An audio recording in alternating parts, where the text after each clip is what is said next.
వారి వారి వంతులు చొప్పున ఇశ్రాయేలులకు దేశమును వారి వంతులు చొప్పున ఇశ్రాయేలులకు దేశాన్ని పంచిపెట్టెను. చాలు, ఒకసారి అందరూ ఈ మాట నాతో చెప్తారా? యెహోషువ, కొంచెం గట్టిగా, యెహోషువ షిలోహులో యెహోవా సన్నిధిని వంతు చీట్లు వేసి వారి వారి వంతుల చొప్పున ఇశ్రాయేలీయులకు దేశమును పంచిపెట్టెను. ఆమేన్. ఈ వాక్యం ద్వారా దేవుడు మనల్ని బలపరచునుగాక. పరిశుద్ధ గ్రంథమైన బైబిల్లో శ్రేష్టమైన మాటలు దేవుడు రాసి ఉంచాడు. ప్రత్యేకంగా ఈ యెహోషువ పుస్తకాన్ని మనం చదువుతున్నప్పుడు చాలా విలువైన మాటలు దేవుడు గ్రంథస్థం చేశాడు. ఈ రాత్రి మన వాక్యం యొక్క ముఖ్య ఉద్దేశం వంతు అనండి. ఒకసారి మీ నోటితో వంతు, నీ వంతు ఏమిటి అనే ఒక చిన్న మాటని గురించి ఈ రాత్రి మనందరితో దేవుడు బోధించునుగాక. ఇశ్రాయేలీయులు వారి యొక్క ప్రజల యొక్క స్థితిని మనం చూస్తూ ఉంటుంటే, మోషే నాయకుడిగా ఉన్నాడు. ఆ తర్వాత మోషే నాయకత్వం తర్వాత యెహోషువ నాయకుడిగా వచ్చాడు. దేవుడు మోషే తర్వాత యెహోషువని నాయకుడిగా ఎంపిక చేసుకున్నాడు. ఆయన పరిచర్య ద్వారా కూడా ఎన్నో గొప్ప కార్యాలు జరిగిస్తూ వచ్చాడు. ఈ యెహోషువ పుస్తకాన్ని మనం చదువుతూ ఉన్నప్పుడు అనేకమైన మాటలు మనకు కనిపిస్తూ ఉంటాయి. ప్రత్యేకంగా ఇశ్రాయేలీయులకి ఆ స్వాస్థ్యాన్ని పంచిపెట్టడానికి యెహోషువ ఈ ప్రాజెక్ట్ వర్క్ తీసుకుంటూ వచ్చాడు. మీరు ఈ అధ్యాయం ప్రారంభంలో మనం చూస్తే వారు షిలోహు అనే ప్రాంతానికి వచ్చినప్పటికీ ప్రత్యక్ష గుడారాన్ని వేసుకున్నారు. అయితే ఇంచుమించు ఇశ్రాయేలీయుల్లో ఇంకా స్వాస్థ్యం పొందలేని వాళ్ళు 7 గోత్రాల వరకు మిగిలిపోయారు. వాళ్ళకి ఇంకా స్వాస్థ్యాన్ని పంచలేదన్నమాట. వెంటనే యెహోషువ వీళ్ళందరూ ఇంకెంతకాలం మీరు తడవు చేస్తారనుకుని ఆ యోధా వారికి స్వాస్థ్యాన్ని పంచిపెట్టించాడు. ఆ దక్షిణ దిక్కంతా కూడా వారికి సరిహద్దులతో కూడా ఇచ్చేసాడు. యోసేపు పుత్రులకి ఉత్తర దిక్కు సరిహద్దుల్ని పంచాడు. ఇలాగా వారి యొక్క ధర్మం ప్రకారంగా వాళ్ళకి ఏ వంతు ప్రకారంగా వాళ్ళకి ఏ విధాలుగా వాళ్ళకి సమస్తాన్ని స్వాస్థ్యాన్ని ఇవ్వాలో అలాగా ఇశ్రాయేలీలో మిగిలిపోయిన వాళ్ళకి మరలా తిరిగి యెహోషువ స్వాస్థ్యాలన్నీ కూడా పంచిపెట్టినట్లుగా వారి వంతు చెప్పున వాళ్ళకి ఇచ్చినట్లుగా లేఖనాల్లో మనం చూస్తూ ఉన్నాం. ఈ రాత్రి కూడా దేవుని మందిరంలోకి వచ్చిన మన ఆత్మీయ జీవితాల్లో కూడా మన దేశానికి స్వాతంత్రత వచ్చింది. మన ఆత్మీయ జీవితాల్లో కూడా నిజమైన స్వాతంత్రత మనం పొందుకుని క్రీస్తు ప్రభులో మనం అంటుకట్టబడి ఉన్నాం. అయితే దేవుని మందిరంలోకి దేవుడు నిన్ను చేర్చాడు. నిన్ను ఆ పాపములోంచి, శాపములోంచి, ఆ ఉగ్రతలోంచి దేవుడు నిన్ను విడిపించాడు. నిజమైన స్వాతంత్రత నీకు ఇచ్చాడు. ఆ రోజు యెహోషువ ఎలాగైతే దేశాన్ని వాళ్ళకి పంచిపెట్టించారో దేవుడు కూడా మనకి ఇవ్వాల్సిన ఆత్మీయ విలువలన్నీ కూడా మనకి ఇచ్చేశాడు. అయితే దేవుని మందిరంలో నీ వంతు ఏమిటి? నీ ఆత్మీయ స్థితిని, నీ వ్యక్తిత్వం, నీ వంతుగా నువ్వేం చేయాలి దేవుని కొరకు?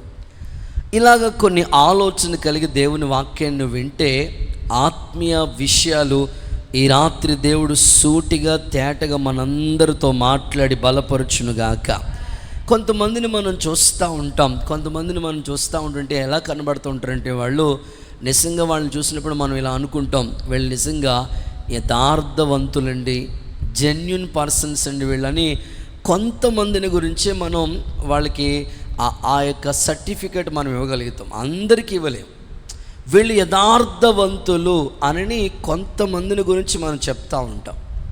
కొంతమందిని గురించి ఏం చెప్తూ ఉంటామంటే వీళ్ళండి సత్యవంతులండి అని మాట్లాడుతూ ఉంటాం. కొంతమందిని గురించి ఏం చెప్తామంటే వీళ్ళు ధైర్యవంతులండి బాబు, వీళ్ళకి ఎంత ధైర్యం అండి, ఇన్ని సమస్యల్లో కూడా ఇంత ధైర్యంగా ఎలా ఉంటున్నారండి వీళ్ళంటే వాళ్ళ గురించి మనం ఇచ్చే ఒక సర్టిఫికేట్ ఏమిటంటే వీళ్ళు నిజంగా ధైర్యవంతులు. ఎన్ని కష్టాల్లో ఉన్నా, ఎంత ప్రతికూలమైన పరిస్థితిలో ఉన్నా కూడా వీళ్ళు నిజంగా చాలా ధైర్యంగా ఉంటూ ఉంటారు అని. హాస్పిటల్స్లో చూడండి, కొన్నిసార్లు డాక్టర్ గారు భయపెట్టేస్తూ ఉంటారు, డాక్టర్ గారు భయపెట్టేస్తూ ఉంటారు, అక్కడున్న నర్సక్కోళ్ళు మనల్ని కంగారు పెట్టేస్తూ ఉంటారు. అసలు ఆ సిచ్యువేషన్లో ఉంటే నిజంగా టెన్షన్ వచ్చేస్తూ ఉంటుంది అన్నమాట. నిజంగా ఆ పరిస్థితుల్లో కూడా కొంతమంది ఎంత ధైర్యంగా ఉంటారంటే అంత ధైర్యంగా ఉంటూ ఉంటారన్నమాట. నిజంగా ధైర్యం మనకి చాలా కావాలి. ఏ పరిస్థితుల్లోనే సరే దేవుడు చేస్తాడనే ధైర్యవంతులుగా మనం ఉండాలి.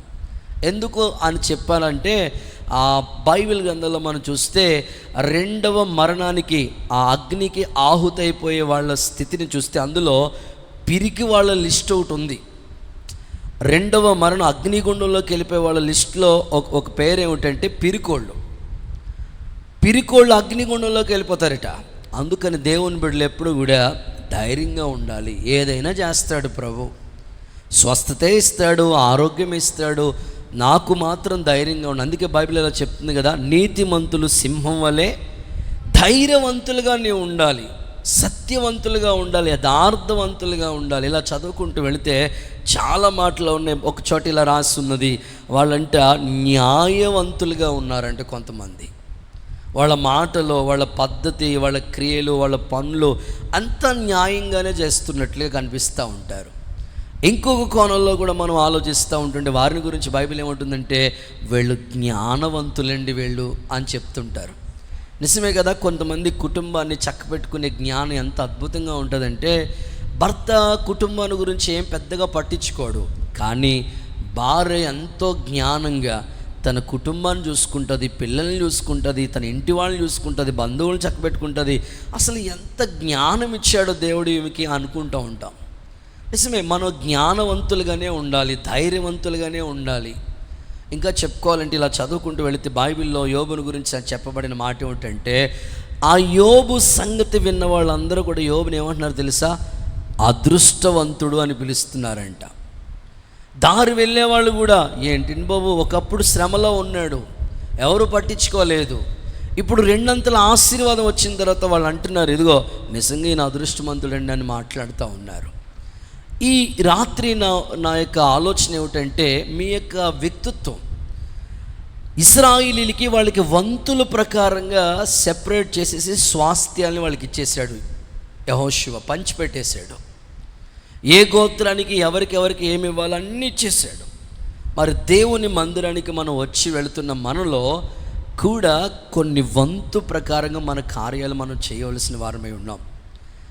చూడండి, లోకంలో మనం ఆలోచిస్తే పార్ట్నర్షిప్ అని మాట్లాడుతుంటారు చాలామంది. ఆ బిజినెస్ పెడతా ఉన్నప్పుడు పార్ట్నర్షిప్ కోరుకుంటూ ఉంటారు. ఒక మెడికల్ స్టోర్ పెట్టుకోవాలనుకున్న పార్ట్నర్షిప్ ఉంటుంది వాళ్ళకి, ఒక బిర్యానీ పాయింట్ ఇలా కొన్నెన్నో లోకంలో ఎన్నో ఉన్నాయి, ఎన్నెన్నో వాటిలో పార్ట్నర్షిప్ ఉంటుంది. ఈ మధ్యకాలంలో ఎల్ఐసి పాలసీలు కట్టించుకునే వాళ్ళు కూడా కొన్ని కొటేషన్స్ పెట్టుకుంటున్నారు. వాళ్ళు ఏమంటున్నారంటే బీమా చేయండి ధీమాగా ఉండండి అంటున్నారు. స్తోత్రం చెప్పండి సరే కదా. బీమా చేయండి ధీమాగా, మీరు పాలసీ కట్టండి అంటున్నారు వాళ్ళు. అవును కదా, వాళ్ళ పిల్లల భవిష్యత్తు గురించి కొంత వాళ్ళు సేవ్ చేస్తున్న సేవింగ్, పొదుపు చేసేవాళ్ళు కొంతమంది ఉంటారు. ఇంట్లో కూడా కొన్ని పనులు చేయడానికి కొన్ని వంతులు ఉంటాయన్నమాట. నేను ఒక చిన్న కథ లాంటిది, చిన్న స్టోరీ మీకు చెప్పి ఆ తర్వాత సబ్జెక్ట్ మీకు చెప్తాను. ఒకసారి చేతులు పైకెత్తి హల్లెలూయా అని చెప్పండి. ఆ తల్లి తన కూతురుతో చెప్పిందంట, అమ్మా రేపు వంట డ్యూటీ నీదే. ఎవరిది? నేను కూడా దేవుని మందిరంలో పరిచర్య చేస్తున్న వాళ్ళకి, సేవా పరిచర్యలు ఉన్న వాళ్ళకి డ్యూటీలు వేస్తూ ఉంటామన్నమాట. సోమవారం ఒకరు వంట చేయాలి, మంగళవారం ఒకరు వంట చేయాలి, ఇట్లాగా కొన్ని డ్యూటీలు వాళ్ళు ఖచ్చితంగా పర్ఫెక్ట్గా వాళ్ళు సేవలు అన్నీ నేర్చుకుంటేనే సేవ చేయడానికి అవకాశం ఉంటుంది. అలాగే వాళ్ళ అమ్మ చెప్పిందంట, రేపొద్దున నీదేనమ్మా డ్యూటీ అని చెప్పి, ఖచ్చితంగా రేపు మార్నింగ్ టిఫిన్ చేయాలి, గారెలు వండి పెట్టాలి, నీదే ఆ డ్యూటీ. వాళ్ళ గారెలు వండాలంటే సాయంకాలమే ఆ పప్పు రుబ్బడం ఇవన్నీ రెడీ చేసి పెట్టుకోవాలి నువ్వు అని అంటే, అమ్మ అస్సలు బాగోలేదమ్మా, నాకు నడుము నొప్పి చేస్తుందమ్మా అన్నదంట.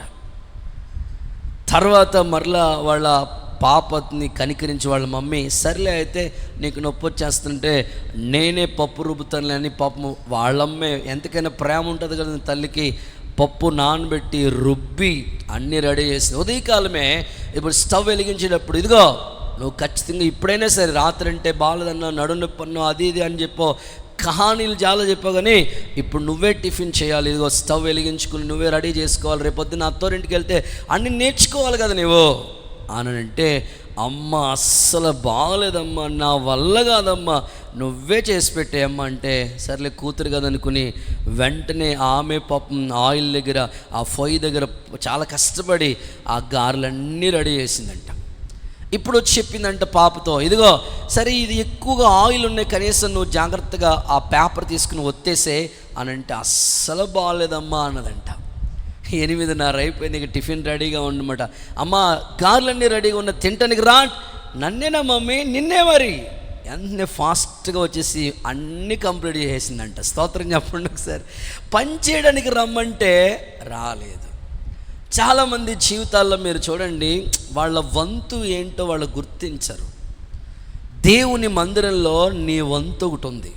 నేను ఆగస్ట్ 15 అయిపోయింది, ప్రేయర్ అయిపోయిన తర్వాత దిండి మన దాస్బు అయ్య గారు ఎక్కువగా మన చర్చెస్లో పెళ్ళిళ్ళు స్పెషలిస్ట్గా చాలా పెళ్ళిళ్ళు చేస్తూ వచ్చారు. ఆయన వాళ్ళ మిస్సెస్ ఆమెకి హార్ట్ స్ట్రోక్ వచ్చి భీమవరం హాస్పిటల్లో చనిపోతే మేము చూడటానికి, ఆయన పలకరించడానికి అని ఇక్కడ ప్రోగ్రాం అంతా ముగించుకుని నేను 3:30 కల్లా బయలుదేరి అక్కడికి వెళ్ళాను. వెళితే ఆ దైవజనుడు చెప్తా ఉన్నాడు ఆ పాస్టర్ గారి యొక్క సాక్ష్యాన్ని గురించి. ఆమెకి 63 సంవత్సరాలంట, అయ్యగారికి 65 సంవత్సరాలు. ఈ 63 సంవత్సరాలు అయ్యా మా వైఫ్కి దేవుని సంధిలో, నాకు ఇంట్లో ఏ వస్తువు ఎక్కడుందో నాకు తెలియదు, నా బట్టలు కూడా ఎక్కడున్నాయో నాకు తెలియదు, అన్నీ ఆమె రెడీ చేసి పెడతా ఉండేది. అసలు నాకు ఇప్పుడు చేతులు పనిచేయట్లేదు, నా కుడి చేయి పనిచేయలేని అంత బాధ కలుగుతూ ఉంది ఆమె లేకపోవటం.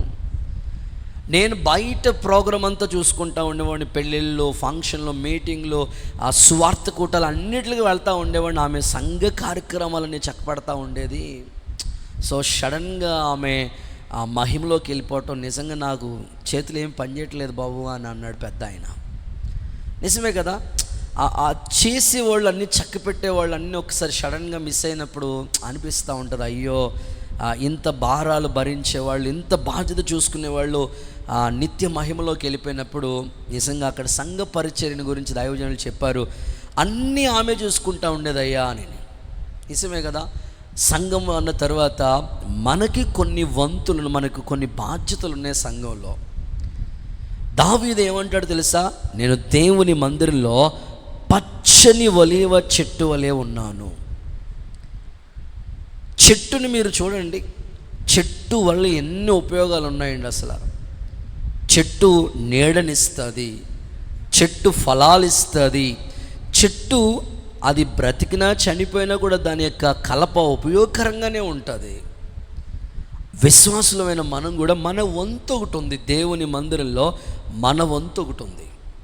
ఈ రాత్రి నీ వంతు ఏమిటో ఒక 5 విషయాలు మీకు చెప్తాను.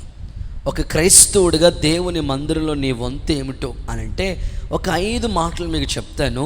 వీటిని మీరు ఫాలో అయితే, వాటిని మీరు అంగీకరిస్తే, తప్పకుండా మీ వంతుగా మీ కార్యాలను మీరు చేస్తే దేవునికి సాక్షులుగా ఉంటారు. అంత మాత్రమే కాదు, ఇక్కడ దేవుని వంతులో నువ్వు పాలుభాగస్తులు అయితే అప్పుడు దేవుడు తన వరసలో ఉన్నప్పుడు నిన్ను కూడా నీ వంతులో నువ్వు చేరేటట్లుగా సహాయం చేస్తాడు ఆయన. ఓకే, చదువుదాం. దేవుని మందిరంలో నీ వంతు ఏమిటి అని అంటే చదవండి. మొదటి మాట నెహెమ్యా పుస్తకం 12వ అధ్యాయం 24వ వాక్యాన్ని చదువుదాం. నెహెమ్యా పుస్తకం 12వ అధ్యాయం 24వ వాక్య భాగం. లేవీల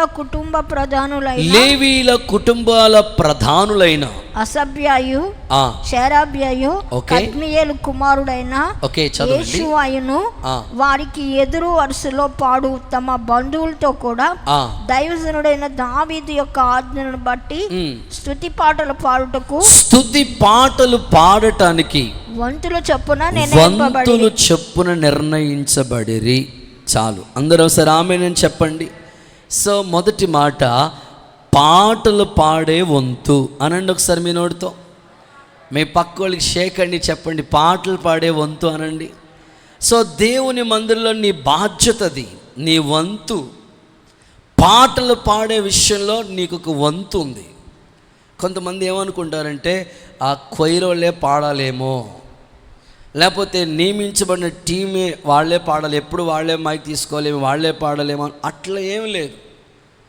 పాటలు పాడటానికి ఒక వంతు ఉంది నీకు. ఆ వంతు ప్రకారంగా నువ్వు పాడటం మొదలు పెడితే, స్తుతించడం మొదలు పెడితే, పాటల్లో దాగి ఉన్న శక్తి, నిజంగా చెప్పుకోవాలంటే పాటల ద్వారా అద్భుతమైన కార్యాలు జరిగినవి. ఈ రాత్రి నీ సన్నిధిలో, దేవుని సముఖంలో ఈ మాటలు మీకు ప్రకటిస్తున్నాను. పాటలు పాడటానికి ఒక వంతు ఉందని నీకు డ్యూటీ. అందుకు నేను మందిరంలో వచ్చిన తర్వాత మౌనంగా ఉండకూడదు. కొంతమంది ఎప్పుడు మౌనంగా ఉంటారు, అస్సలు అలా మౌనంగా ఉండకూడదు దేవుని మందిరం. బైబిల్ ఏమంటుంది తెలుసా? చంటి బిడ్డల యొక్కయు స్తుతుల మూలమున ఒక దుర్గమును ఆయన స్థాపించి ఉన్నాడని చెప్పాడు. ఇప్పుడు సౌలుకి దురాత్మ పట్టుకున్నప్పుడు దావీదు సితారా వాయిస్తే ఆ దురాత్మ పారిపోయింది కదండి. అసలు పాటల్లో ఎంత శక్తి ఉందో ఒకసారి మీరు ఆలోచించండి. ఈ భూమికి పునాదులు వేసినప్పుడు దేవదూతలు పాటలు పాడినట్లుగా లేఖనాల్లో మనం చూస్తున్నాం. అసలు క్రైస్తవ్యంలో ఉన్న గొప్పతనం ఏమిటంటే, ఎవరు పుట్టినా పాడుతూ ఉంటారు, ఏ శుభకార్యమైనా పాడుతూ ఉంటారు. ఒకవేళ వాళ్ళు మహిమలోకి వెళ్ళిపోయినా సరే పాటలతోనే తీసుకెళ్తూ ఉంటారు. అసలు పాటలు లేకుండా అసలు ఏమీ లేదు కదా. మీరు ప్రారంభ గ్రంథమైన ఆదికాండం మొదలు పెట్టుకుంటే, ఆదికాండంలో స్టార్ట్ అయిన పాటలు, ప్రకటన గ్రంథం వరకు కూడా పాటలు ఉంటూనే వచ్చాయన్నమాట. సో పాటల్లో చాలా మాధుర్యం దాగి ఉంది. అందుకని నీ వంతు దేవుని మందిరంలో నీ భారం ఏమిటంటే, ఖచ్చితంగా పాటలు పాడటానికి నీ వంతు. వాళ్ళే పాడాలి, మనం మౌనంగా ఉందాం, వల్ల వాళ్ళు చప్పలు కొడతాం, అట్లా ఉండకూడదు. నీ వంతు ప్రకారంగా ఖచ్చితంగా నువ్వు పాడటం, స్తుతించడం మొదలు పెట్టండి. యేసు నామములో స్తుతిలో ఉన్న శక్తి ద్వారా గొప్ప కార్యాలు ప్రభు నీ ఎడల జరిగించునుగాక. ఓ మాటలో చెప్పాలంటే, కొంతమందికి పాడదాం అనుకున్నాం కానీ అయ్యగారండి ఆ పాటలు, హలో, అదేమన్నా లాటిన్ భాష కాదు కదా, గ్రీకులో రాసున్న ఈ పాటల పుస్తకాలు ఏం కాదు కదా. చక్కగా అన్నీ అచ్చు తెలుగులో ప్రింట్ వేసాం. మరలా మీకు చిన్న చిన్న అక్షరాలు వస్తే కనపడవేమని పెద్ద పెద్ద అక్షరాలతోనే ప్రింట్ చేసాం. మళ్ళీ హెడ్డింగ్లు కూడా పెట్టాం. దేవుడికి స్తోత్రం చెప్పండి ఒకసారి. అసలు పుస్తకమే తీయరు కదా మీరు, మీ పెదాలే కలపరు.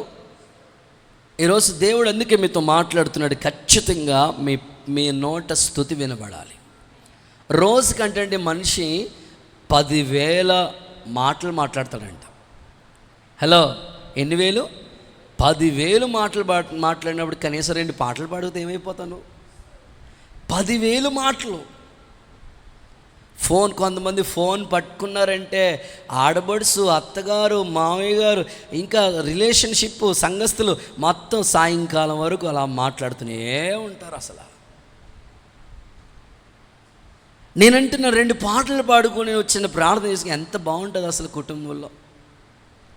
దేవుని మందిరంలోనే కాదు, నీ ఇంట్లో కూడా ఇలా జరుగుతూ ఉండాలి. సో ఈ వాతావరణం కనబడాలి మనకి. అందుకే పాటలు పాడటానికి, స్తుతించడానికి నీ వంతు ఉంది కనుక ఆ పరిచర్యలో నువ్వు పాలిభాగస్రాలు కావాలి. నీ ఇంట్లో పాటలు నువ్వే మొదలు పెట్టాలి. యేసయ్య సేవకునిగా నేను చెప్తున్నాను, ఈ భారాన్ని దేవుడు మీకు అనుగ్రహించునుగాక. చరిత్రలో చాలామంది గొప్ప గొప్ప దైవజనులు ఉన్నారు. అందులో ఒక ఆయన పేరు పురుషోత్తం చౌదరి గారని ఒక గొప్ప దైవజనుడు ఉన్నారు. ఆయన గొప్ప గొప్ప సేవ చేశాడు, గొప్ప గొప్ప పాటలు రాశాడు, చాలా మంచి సేవకుడు ఆయన. ఈ దైవజనుడు ఒకసారి దేవుణ్ణి నమ్ముకున్నందుకని అన్యుల కుటుంబం నుంచి ప్రభుని నమ్ముకున్నందుకు ఆ ఇంట్లో ఏం చేశారు తెలుసండి, అతన్ని దూరంగా పంపించేశారు. అంటే ఇంట్లో చెలిపారు నువ్వు అన్నట్టుగా మాట్లాడుతూ వచ్చాను. ఇంకా పురుషోత్తం చౌదరి గారికి భోజనం పెట్టడానికి ఆ మూలలో డస్ట్బిన్ ఉంటుంది కదా, మన ఇంట్లో చెత్త అంతా ఊడ్చేసింది ఆ పక్కన పెడతాం కదా, అక్కడ పెట్టేవారంట భోజనం ఆయనకి. అక్కడ రాసుకున్నానంట, ఒక పాట రాసుకున్నానంట, యెహోవా నా మొర లాలించిన పాట ఉంది కదా, ఆ పాట రాసుకున్నారంట అప్పుడు ఆయన. ఆ పాట ద్వారా ఎంతోమంది మారారు. అసలు ఆశ్చర్యం ఏమిటంటే ఆయన ఒక్కరితోనే కాదు, ఆయన కుటుంబం అంతా కూడా ఆయన పాటల ద్వారా ప్రభుని తెలుసుకున్నారంట. దేవునికి స్తోత్రం కలుగునుగాక.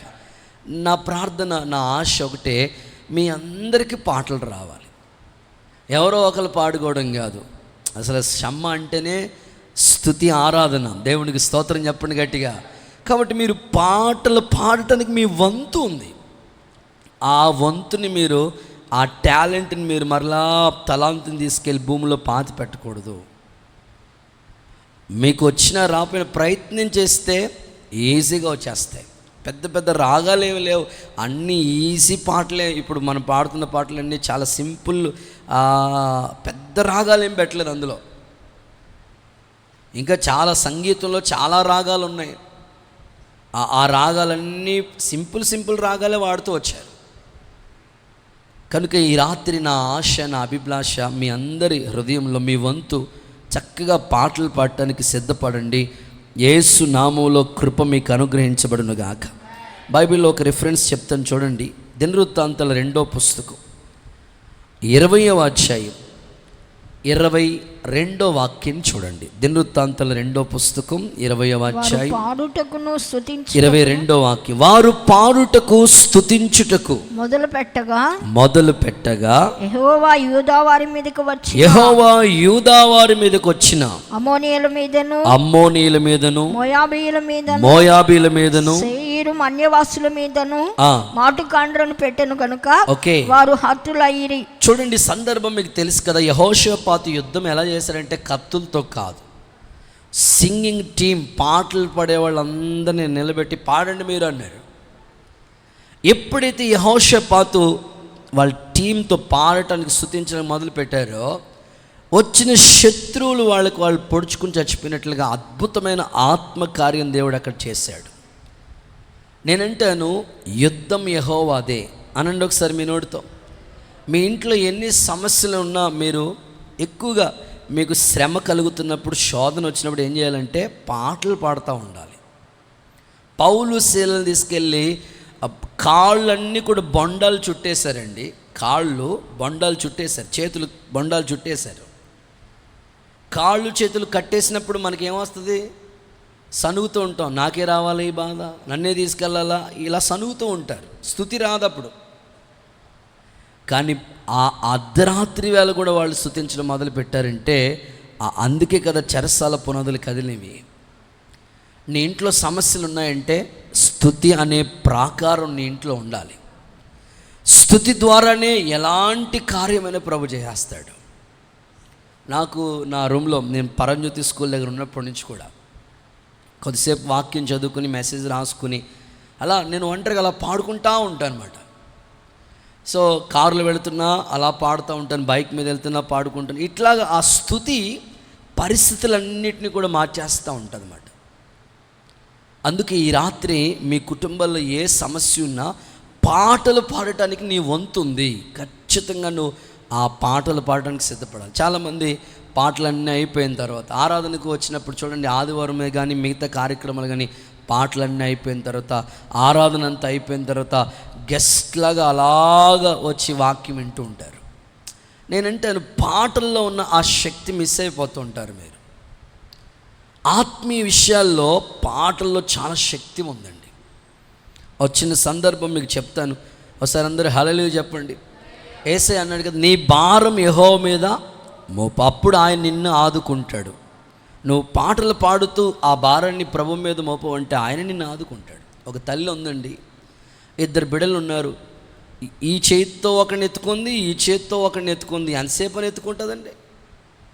చేతుల్లాగేదాకా ఎత్తుకుంటుంది. ఆ తర్వాత గాడిదలా ఉన్నావు దిగా అంటది కదా. నిజమా కాదు? నిజం. ఎంత తల్లి అయినా సరే, ఎవరు మాత్రం నేను చేతులు లాగేస్తాను, గాడిదలాగే దిగో అని అక్కడ దించేస్తుందా? ఆడు ఏడుస్తూ ఉంటాడు. ఎంతసేపు మోయలేం. ఎవరైనా మోయగలిగినంతసేపే మోస్తారు. ఇంకా అంతకుమించి వాళ్ళు ఓపిక లేనప్పుడు మోయలేరు ఇక. కానీ ప్రభు అట్లా కాదు కదా. నువ్వు ఎంత భారమైన ప్రభుకి అప్పగిస్తే నీ భారాలన్నీ భరించదు ఆయన. కాబట్టి దేవుని సందులో పాడటానికి ఇష్టపడుతూ ఉండాలి, స్తుతించడానికి ఇష్టపడుతూ ఉండాలి. చాలామంది పనులు చేసుకుంటా కూడా స్తుతించవచ్చు. నువ్వు ఏ పనులు చేసుకున్నా పాడుతూ స్తుతించుకుంటే నీ పనులు చేసుకోవచ్చు. సో ఈ విధమైన వైరాగ్యంతో నువ్వు భక్తి చేయి. యేసు నామములో గొప్ప కార్యాలు నీ ఎడల దేవుడు జరిగించునుగాక. దావీదుని గురించి ఒక వాక్యం చదివిస్తాను. దినవృత్తాంతాల మొదటి పుస్తకం 13వ అధ్యాయం 8వ వాక్యం చూడండి ఒకసారి. దినవృత్తాంతాల మొదటి పుస్తకం 13వ అధ్యాయం 8వ వాక్యం చూడండి. దావీదును ఇశ్రాయేలులందరూ తమ పూర్ణ శక్తితో దేవుని సన్నిధిని పాటలు పాడుతూ, పూర్ణ శక్తితో దేవుని సన్నిధిలో పాటలు పాడుతూ, సితార, స్వరమండలములు, తంబూరాలు, తాళములు వాయించుచు బోరల ఊదుచుండిరి. ఓకే, దేవుడు నీకు సితార ఇచ్చాడు, 10 తంతుల సితార. ఏంటవి? ఒకసారి నీ చేతులు చూడు, 10 తంతుల సితార ఇచ్చాడు నీకు దేవుడు. అసలు కొంతమంది చప్పట్లు కొట్టమంటే అరిసిలేసినట్లు ఉంటుందండి బాబు. అట్లాగా దేవుడు నీకు సితార ఇచ్చాడు, నువ్వు కొట్టాలి చప్పట్లు. సర్వజనులారా చప్పట్లు కొట్టండి అని వాక్యంలో పూర్ణ శక్తితో పాడాలంటండి. నా ఆశ ఒక్కరో ఇద్దరు కాదండి, అందరూ సంఘంలో పాటలు పాడేవాళ్ళు కావాలి. నేను ఒక చోట మీటింగ్కి వెళ్ళాను, మొండెపు లంక, ఆ ఊరి పేరు. ఏ లంక అమ్మా? నేను అనుకున్నాను తలకే ఉండదేమో, ఆ ఊరి పేరే మొండుపు లంక అనే ఊరికి తీసుకెళ్ళాను. నన్ను వెళ్ళాను. కరుణామేడు వచ్చాడు, సురేష్ మేడు, వాళ్ళందరూ వచ్చారు. వెళ్ళామాట, పాటలు పాడుతూ ఉన్నారు వాళ్ళు. వాక్యానికైనా నన్ను పిలిచారు, వాళ్ళ సంఘం పిలిచారు. వెళ్ళాం. వెళితే అక్కడ పాస్టర్ గారు లీడ్ చేస్తూ నడిపిస్తూ ఉన్నాడు. ఇక నేను నాకు వాక్యానికి టైం ఇచ్చేయాలన్నమాట. ఈ లోపల ముసలమ్మ స్లిప్ రాసి పంపించింది. పాస్టర్ గారు ఓ శరణం పాడతానండి అన్నది. టైం అయిపోయింది బాబు వద్దా అన్నాడు. నేను అన్నా, నా ముసలమ్మ అంత ఆసక్తిగా వచ్చినప్పుడు అవసరమైతే ఒక పాయింట్ నేనే తగ్గుతాను ఆవిడకి అన్నాను. ఆమె మైక్ తీసుకుందండే, అసలు రాజా నీ సన్నిధిలో నేనుంటానయ్యా. మీకు రాదా? అసలు ముసలమ్మలా పాడలేదు. నిజంగా నాకు ఆశ్చర్యపోయానండి బాబు. అసలు ఏంటండి ముసలమ్మ ఇంత ఆసక్తిగా ఉంది. చాలామంది ఉన్నారండి, చాలామంది ఆసక్తిగా ఉన్నారు. ఎక్కడైనా మన సంఘస్థులు వీధుల్లో ఉంటారు కదండి, కొంచెం మనకి అనేక ప్రాంతాల నుంచి వస్తుంటారు. ఆ వీధిలో ఎవరైనా ఇప్పుడు ఆ ఏరియాలో చర్చెస్ కూడా ఉంటాయి కదా, ఎవరైనా సంఘస్థులు, పక్కన సంఘస్థులు ఎవరైనా వాళ్ళ ఇంటి దగ్గర మీటింగ్ పెట్టుకున్నప్పుడు పక్కోళ్ళు పిలుస్తారు కదండి, ఖచ్చితంగా వెళ్తారు, కూర్చుంటారు. అమ్మ ఓ పాట పాడమ్మా. ఏ సంఘానికి వెళ్తాము? అదేనండి షమ్మ ఉంది కదండి, అక్క చెల్లెలు, అన్నయ్య తమ్ముడు ఇద్దరు అక్క ప్రార్థనలు చేస్తారు కదండి. అవునండి తెలుసండి. వాళ్ళు పాటలు, ఓ పాట పాడమ్మా. పాటలండి నాకు రావండి. అలా అంటే ఎలా? ఎంతకాలం అవుతుంది దేవుని మందిలోకి? ఇంక రావు అనకూడదు. ఇక నీకు మైక్ తీసుకున్నా, నీకు మైక్ ఉన్న సౌండ్ పెట్టిన వెంటనే నువ్వు పాడుతూనే ఉండాలి అసలు. సో దేవుని సన్నిధిలో నీ వంతది. యేసు నామములట్టి కృప దేవుడు నీకు అనుగ్రహించునుగాక. ఓకే, సెకండ్ పాయింట్లోకి వెళ్ళిపోదాం. రెండవది, వాళ్ళు వంతు ప్రకారంగా చీట్లు వేసి స్వాస్థ్యాన్ని పంచాలి. సంఘంలో నీ వంతు ఏంటంటే, ఒకటి పాటలు పాడే వంతు. ఓకే, రెండవది లూకా సువార్త 1వ అధ్యాయం 9వ వాక్యం చూద్దాం.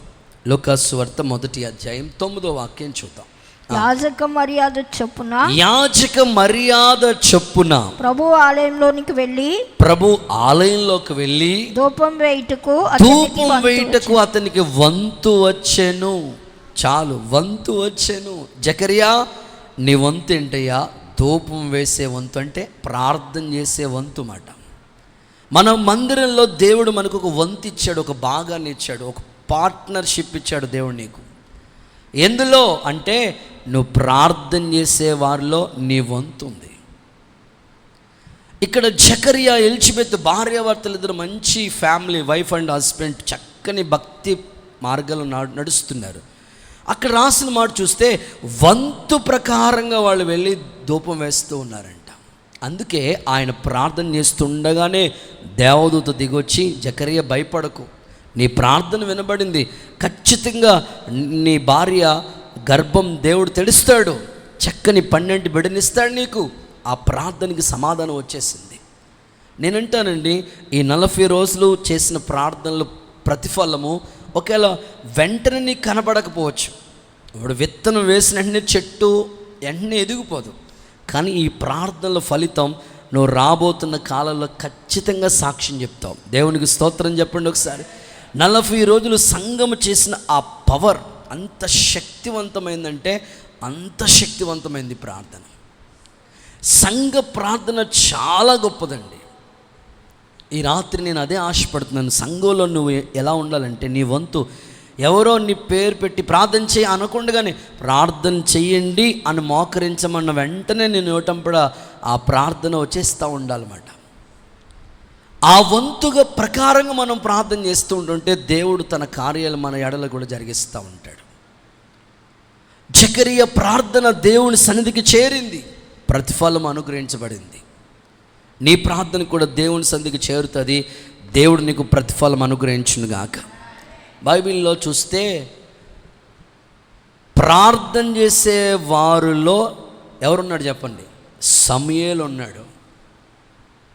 చాలామందిని మీరు చూడండి, పాటలు పాడే లిస్టులో ఒకవేళ ఉండొచ్చేమో కానీ ప్రార్థన చేసే వంతు రమ్మంటే మాత్రం ఆ ప్రార్థన అంటేనే అమ్మో చాలా దూరంగా ఉంటారు వాళ్ళు. పాటలైనా సరే ఏదోలాగా పాడేద్దాం అనుకుంటారు కానీ ప్రార్థన అంటే మాకు అసలు ముళ్ళ మీద కూర్చున్నట్టు ఉంటుంది వాళ్ళకి. అందుకే చూడండి, ప్రార్థనకి అంత చాలామంది ఆసక్తి చూపరు. ఆల్ నైట్ ప్రేయర్ అయినా, ఫాస్టింగ్ ప్రేయర్ అయినా, ప్రార్థనకి శక్తి ఉంది. ప్రార్థన చాలా శక్తివంతమైంది.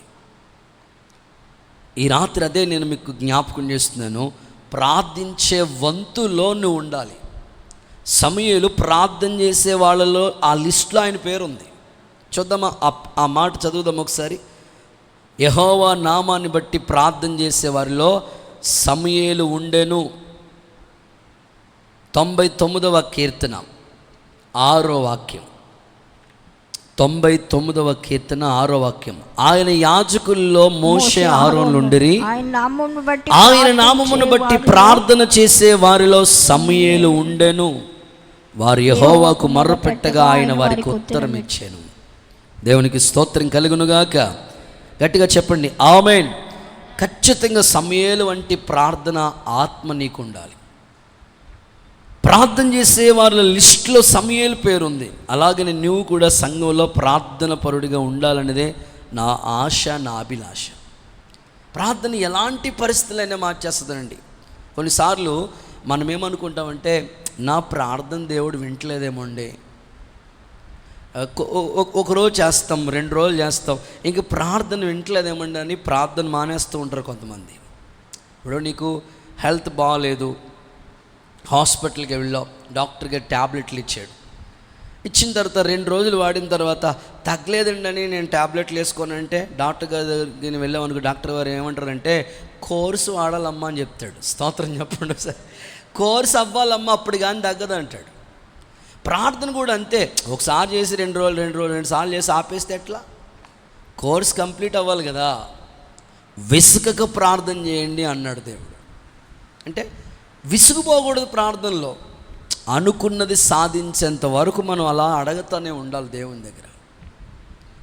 అప్పుడు ఖచ్చితంగా దేవుని దగ్గర నుంచి మనకి సమాధానం వస్తుంది. నేను బైబిల్ చదువుతున్నప్పుడు చాలామంది ప్రార్థన చేసేవాళ్ళు ఉన్నారు. ఉపవాస ప్రార్థన చేసిన వాళ్ళు ఉంటారు, ఆదివారం ప్రార్థన చేసిన వాళ్ళు ఉంటారు, డైలీ కుటుంబ ప్రార్థన చేసుకునే వాళ్ళు ఉంటారు. కానీ ఒక స్త్రీ 84 సంవత్సరాలు ప్రార్థనలోనే ఉండిపోయిందంట. 84 సంవత్సరాలు అసలు ప్రార్థనలోనే ఉండిపోయిందంట. అసలు 84 సంవత్సరాలు పక్కన పెట్టండి, 84 గంటలు పక్కన పెట్టండి, 84 నిమిషాలు, 84 సెకండ్లు కూడా మనం ప్రార్థనలో ఉండడానికి ఇష్టపడవు. అసలు ఆమె గురించి చదువుతుంటే నాకు ఆశ్చర్యం. ఒకసారి చదవండి ఆ మాట ఒకసారి. లూకాసు వార్తలోనే 2వ అధ్యాయం 37, 38 ఈ 2 వాక్యాలు చూడండి. ఆమె యొక్క ప్రార్థన జీవితం విధురాలు అయ్యుండి ఎన్ని సంవత్సరాలు? 84 సంవత్సరాలు దేవాలయం విడువక ఉపవాస ప్రార్థనలతో రేయింబగళ్ళు సేవ చేయుచుండెను. 84 సంవత్సరాలు ప్రార్థనలోనే ఉండిపోయిందండి ఆమె. చదవక్క. రాత్రింబగళ్ళు ప్రార్థనే ప్రార్థన. ఉదయకాలము ఒక ఆయన పెళ్ళి కార్డు పట్టుకుని వచ్చారండి. సెప్టెంబర్లో పెళ్ళట, వాళ్ళ బంధువు వాళ్ళ అమ్మాయి పెళ్ళి అయితే కార్డు పట్టుకుని వచ్చారు. మార్నింగే వచ్చాడు ఆయన. ఆయన ఒక సంఘానికి పెద్ద. ఆయన చెప్తున్నాడు, ఏమంటున్నారంటే, అయ్యా ఆయన సంఘానికి పెద్ద మాట, మేము ఉన్నప్పుడు మేము సంఘ పరిచర్యలో దైవజనుడు సేవ ప్రారంభించినప్పటి నుంచి ఉన్నామయ్యా. మేము ప్రార్థనకి వెళుతున్నప్పుడు ప్రేయర్ టీమ్, ప్రేయర్ బ్యాండ్ ఎంతమంది? 4 వచ్చేవాళ్ళం. సోమవారం నేను వెళ్ళేవాడిని, మంగళవారం ఇంకొకరు వెళ్ళేవారు, బుధవారం ఇంకొకరు వెళ్ళేవారు, ఇట్లా 4 మళ్ళీ మిగతా 3 రోజులు కూడా బ్రదర్స్ చేసేవారు, సేవకులు చేసేవారు, అంతే అయ్యా. కానీ ఈరోజు ప్రేయర్ బ్యాండ్ మేము అప్పట్లో 4 చేసేవాళ్ళం, ఇప్పుడు ఆ 4 కాస్త 4,000 మంది అయ్యారంట. దేవుడికి స్తోత్రం చెప్పండి ఒకసారి. Only prayer band. సోమవారం వచ్చి ప్రార్థన చేసి పొద్దున్న 10 గంటల నుంచి వాళ్ళ టైం చూసుకుని వాళ్ళకి డ్యూటీలు వెళ్ళిపోతే మార్నింగ్ 6కి వచ్చేసేవాళ్ళు కొందరు.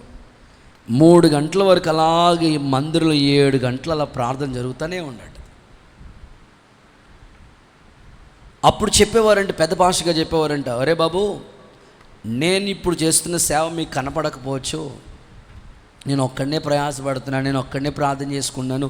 చెప్పినా కొంతమంది చేస్తున్నారు, కొంతమంది చేయట్లేదు. కానీ రాబోయే కాలానికి మీరు చూస్తారు ఈ పరిచయం గురించి, ఇది ప్రార్థనతో కట్టబడిన సేవ అని సంఘ పెద్దలతో చెప్పేవారంట ఆయన.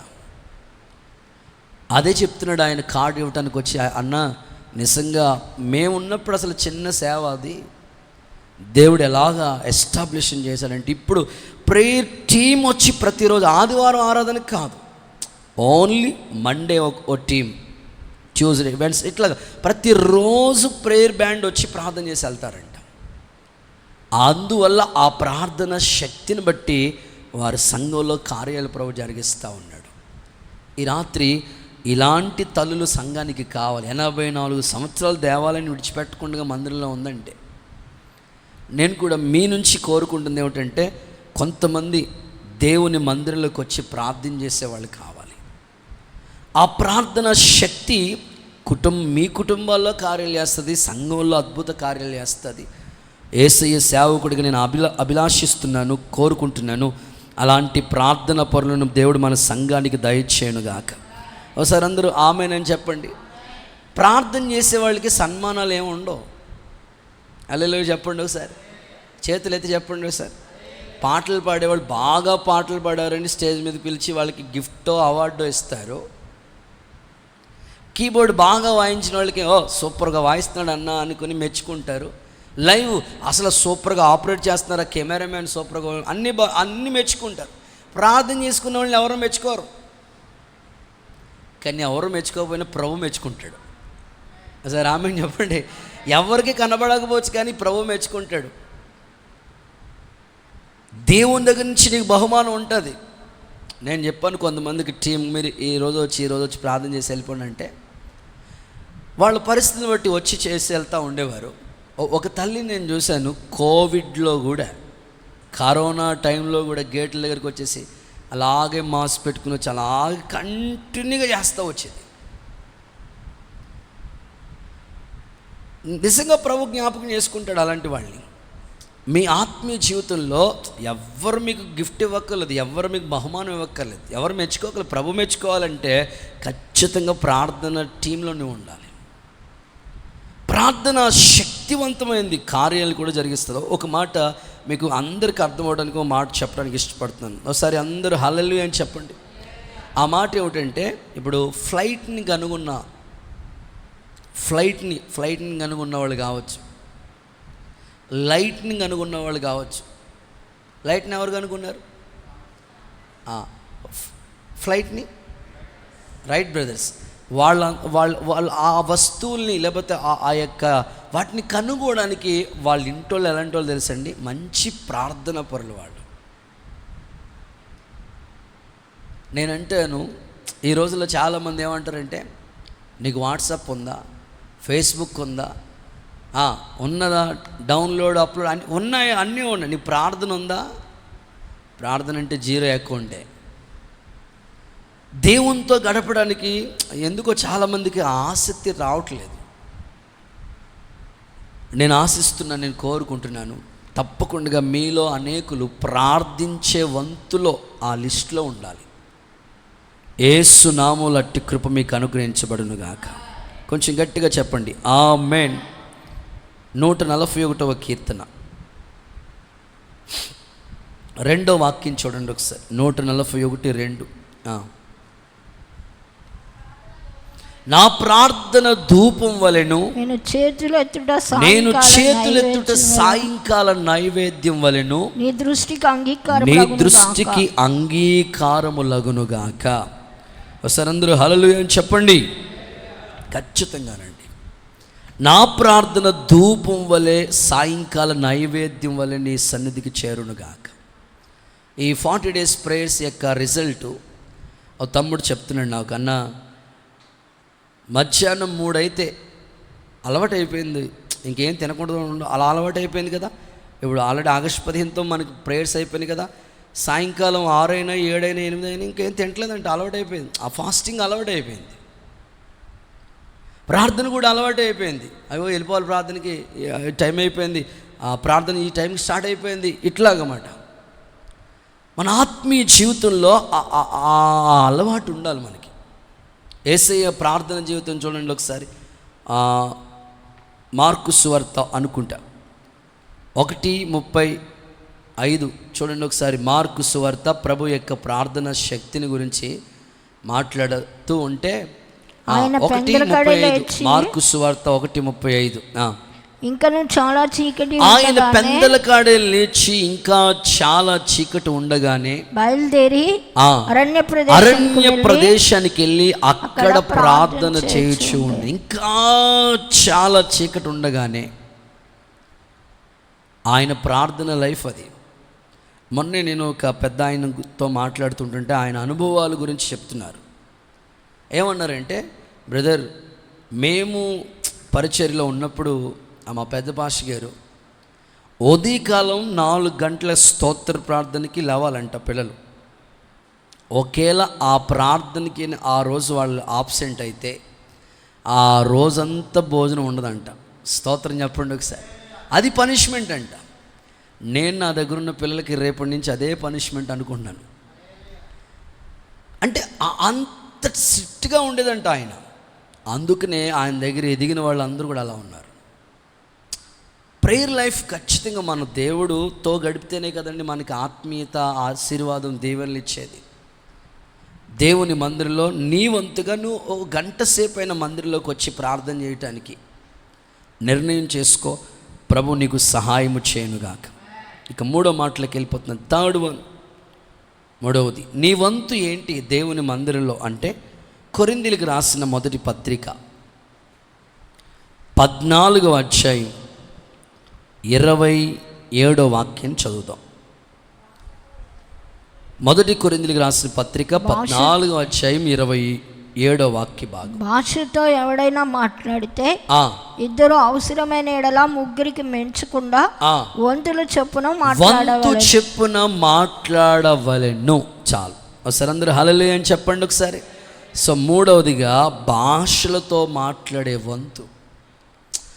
ప్రస్తుతం ఈ పరిశుద్ధాత్మ డాక్ట్రిన్, ఈ ఉపదేశ క్రమం మీద రకరకాల వ్యక్తులు బయలుదేరుతూ వచ్చారు. సో ఏదైనా మనకి వాక్య ఆధారమే. సంఘాన్ని గురించి పౌలు మాట్లాడుతూ ఇలా చెప్తున్నాడు, ఇదిగో పరిశుద్ధాత్మ అన్య భాషలతో మాట్లాడు వంతు ప్రకారంగా. సో నువ్వు వ్యక్తిగతంగా ఇప్పుడు ఆరాధన చేసినప్పుడు అభిషేకిస్తాడు దేవుడు. నేను వ్యక్తిగతంగా దేవుని సందులో నువ్వు వ్యక్తిగతంగా గడుపుతున్నప్పుడు కూడా ఆ అభిషేకాన్ని నువ్వు కాపాడుకుంటూనే ఉండాలి. వంతు ప్రకారంగా భాషలతో మాట్లాడే ఆ అభిషేకాన్ని నీకు ఇచ్చినప్పుడు దాన్ని నువ్వు కాపాడుకుంటూ ఉండాలి. పెంతెకొస్తు పండగ దినాలను చూడండి, అందరూ ఒక మేడగదిలో ఉన్నప్పుడు, అందరూ పరిశుద్ధాత్మతో నింపబడుతున్నప్పుడు అన్య భాషలతో స్తుతిస్తూ ఉంటుంటే వాళ్ళందరూ వింతగా చూసి ఏమనుకున్నారు తెలుసా? వీళ్ళేంటి పొద్దున్నే మొత్తులైపోయారు, ఏంటి వీళ్ళు ఏదేదో మాట్లాడుతున్నారు. అప్పుడు ఉన్నారు హేళన చేసేవాళ్ళు, ఇప్పుడు ఉన్నారు సమాజంలో. పరిశుద్ధాత్మను గురించి వాదించేవాళ్ళు, వ్యతిరేకంగా మాట్లాడేవాళ్ళు ఎప్పుడూ ఉంటూనే ఉంటారు. కానీ వాక్యం ఏమని రాసిందంటే, ఇదిగో మనుష్య కుమారుడికి వ్యతిరేకంగా మాట్లాడవా, క్షమాపణ ఉంది. తండ్రి అయిన దేవుడికి వ్యతిరేకంగా క్షమాపణ. కానీ పరిశుద్ధాత్మకు వ్యతిరేకంగా మాట్లాడితే ఈ యుగంలో కాదు, రాబోతున్న యుగంలో కూడా క్షమాపణ లేదు. ఒక ఆయన చర్చ్ ఆఫ్ క్రైస్ట్, ఒక పెద్ద అసలు పరిశుద్ధాత్మని గురించి ఒప్పుకునేవాడు కాదండి. అసలు చర్చ్ ఆఫ్ క్రైస్ట్ అంటేనే అసలు ఆ థీమ్, ఆ పరిశుద్ధాత్మని గురించి సబ్జెక్ట్ వచ్చినా కూడా వాళ్ళు బోధించారు. అంతగా పరిశుద్ధాత్మకు వ్యతిరేకం మాట. అలాంటిది ఆయన హాస్పిటల్స్ కట్టాడు, కాలేజెస్ కట్టాడు, ఎన్నో మిషనరీకి సంబంధించిన స్కూల్స్ స్టార్ట్ చేశాడు, ఎన్నెన్నో జరిగిస్తూ వచ్చాడు. చర్చ్ ఆఫ్ క్రైస్ట్ సంఘాలు ఎన్నో స్థాపించాడు. లాస్ట్ ఇంకా 1 month ఆర్ 2 monthsలో ఇంకా ఆయన మహిమలోకి వెళ్ళిపోతాడు. అలాంటి సమయంలో పరిశుద్ధాత్మను గురించి ఒప్పుకున్నాడు ఆయన. దేవునికి స్తోత్రం చెప్పండి. నేనంటే ఎవరైనా ఒప్పుకోవాల్సిందే. బైబిల్లో ఉన్నదాన్ని దీనిలో తీయటానికి ఏమీ లేదు, కలపడానికి ఏమీ లేదు. ఉన్నదాన్ని ఖచ్చితంగా నమ్మాలి, ఒప్పుకోవాలి నువ్వు. అసలు ఈ రాత్రి కొన్ని పరిశుద్ధాత్మ అన్య భాషల గురించి కొంతమందికి సరైన అవగాహన లేకుండా రకరకాలుగా మాట్లాడుతున్నారు. అందుకోసం కొన్ని ఆధారాలు, కొన్ని రిఫరెన్స్లు మీకు ఇవ్వాలని ఆశపడుతున్నాను. చూడండి, పరిశుద్ధ ఆత్మని యొక్క ఆ భాషల గురించి కొన్ని మాటలు వివరంగా మీకు చెప్పడానికి ఇష్టపడుతున్నాను. చూద్దామా? అపోస్తుల కార్యాల గ్రంథం 2వ అధ్యాయం 4వ వాక్యాన్ని ఒకసారి చదవండి. అపోస్తుల కార్యాల గ్రంథం.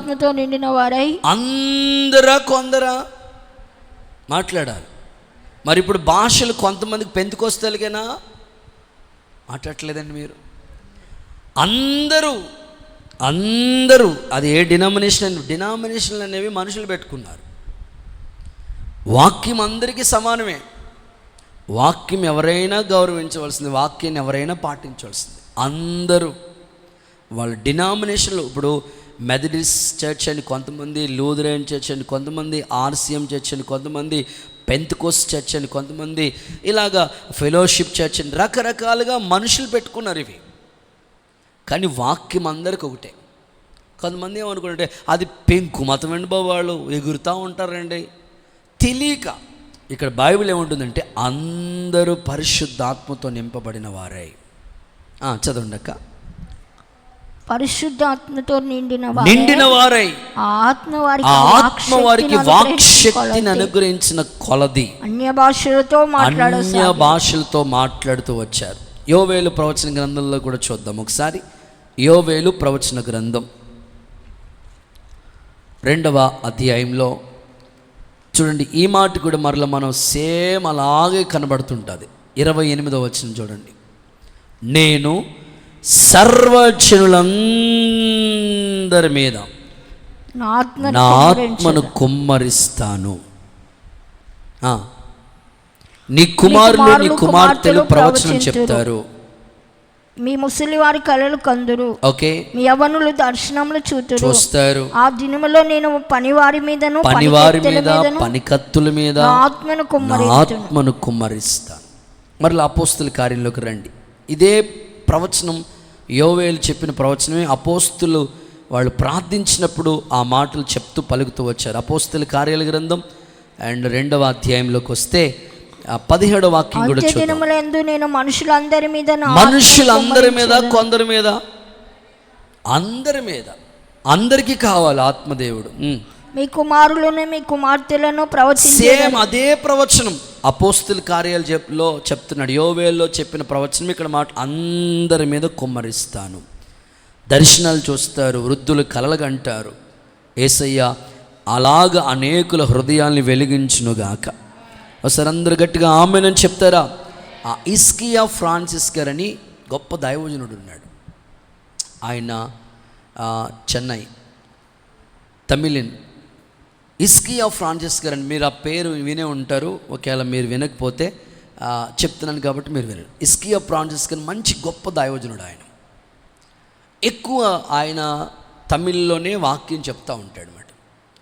ఎక్కువగా థామస్ గారు పరిచర్యలో ఆయన ఎప్పుడైనా మీటింగ్స్కి వాక్యం చెప్పడానికి వస్తుంటారు. ఒకసారి మన పీటర్ అన్న, విజయవాడ పీటర్ అన్న మనకు ఒకసారి ఉపవాస కూటాలకు వచ్చారు. ఆ అన్న నాతో చెప్తూ, నాన్న వెస్లీ ఒకసారి ఎప్పుడైనా ఇస్కియా ఫ్రాన్సిస్ గారి యొక్క సాక్ష్యం విన్నావా అని అడిగారు. లేదన్నా నాకు ఆయన తమిళ్ కదా పెద్దగా మనకు అర్థం కాదంటే, లేదు నువ్వు విను అనని ఒక సాక్ష్యం పంపించాడు. ఆయన యొక్క సాక్ష్యంలో ఎంత అద్భుతమైన మాటలు అంటే, ఆయన ఎక్కువగా మేబీ ప్రార్థన చేసేది ఒక 1 అవర్ అయితే భాషలతో మాట్లాడేది 3 గంటలు అలాగా భాషలతోనే మాట్లాడుకుంటూ ఉంటాడంట. ఆయన రూమ్లోకి వెళ్ళిపోయి వ్యక్తిగతంగా దేవునితో అలాగే మాట్లాడుకుంటూ ఉంటాడంట. సో ఆయనకు ఒక ప్రాఫిట్ దేవుడు ప్రవచన వాక్యం ఇచ్చాడు. సో ఆయన వాక్యం చెప్తుంటుండగా అనేకుల హృదయాలు తెరవబడుతున్నట్లు అనేకమైన ప్రవచనాత్మ దేవుడు ఆయనకి ఇచ్చాడు. ఇస్కియా ఫ్రాన్సిస్ గారని ఒక 40 రోజులు ఆయన చెన్నై ప్రాంతంలో ఓన్లీ పాస్టర్స్కి సంబంధించిన సేవకులకి, ఆ నాయకులకి సేవ చేయాలనుకున్న వాళ్ళకి ఒక 40 రోజుల కాన్ఫరెన్స్ పెడతారంట. ఆ 40 రోజుల కాన్ఫరెన్స్లో ఎక్కువగా ప్రేయర్స్ అన్నీ, మెసేజ్లు అన్నీ అయిపోయిన తర్వాత వాళ్ళని ఒక టీం మెంబర్స్ని ఒక చోటకి, మీరందరూ ఇటువైపు వెళ్ళిపోవాలి, మీరందరూ ఇటువైపు వెళ్ళిపోవాలి, ఏకాంతంగా దేవుడితో మీరు మాట్లాడుతూ ఉండాలి. సో అలాగా దైవ ఆత్మ పూర్ణులు కావటానికి, ఎక్కువగా దేవుని సందులో అన్య భాషలతో స్తుతించడానికి అనేకులకి ఆ కృపను దేవుడు అనుగ్రహిస్తూ వచ్చాడు. ఈ రాత్రి నా ప్రార్థన ఏమిటంటే, ఏదో ఆరాధన చేసే సమయంలోనే భాషలు కాదు, నీకు వ్యక్తిగతంగా దేవుడు నీకు ఇచ్చిన ఆ అభిషేకాన్ని నువ్వు కాపాడుకుంటూ ఏకాంతంగా దేవునితో గడిపినప్పుడు ఆ భాషల వరాన్ని కాపాడుకుంటూ ఉండాలి. యేసయ్య అట్టి కృప మీకు అనుగ్రహించునుగాక.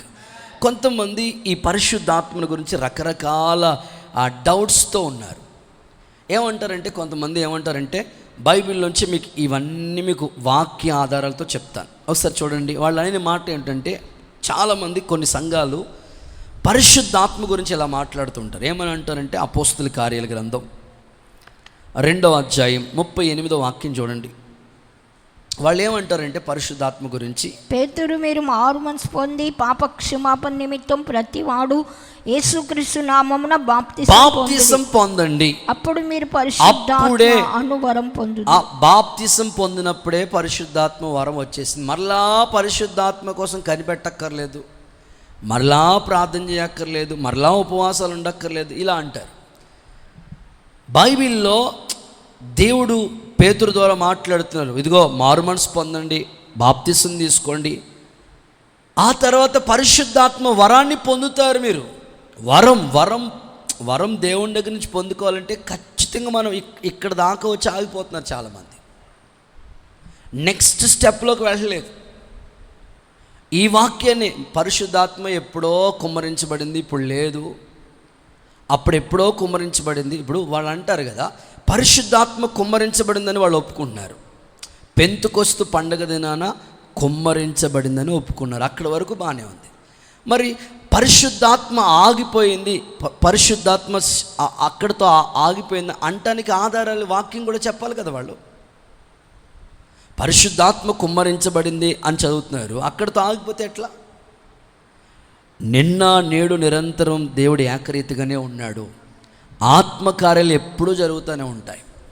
మీరు కొంచెం బైబిల్లో ముందుకు రండి, అపోస్తుల కార్యాల గ్రంథం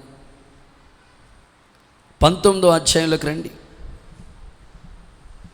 చూడండి, అక్కడ ఇంకా గొప్ప బ్యాచ్ కనిపిస్తుంది. అపోల్లో కొరింథీలో ఉన్నప్పుడు రెండవ వచనమా, వారు పరిశుద్ధాత్మను పొందితిరా అని అడిగాడు దైవజనుడు. వారు ఏమంటున్నారు?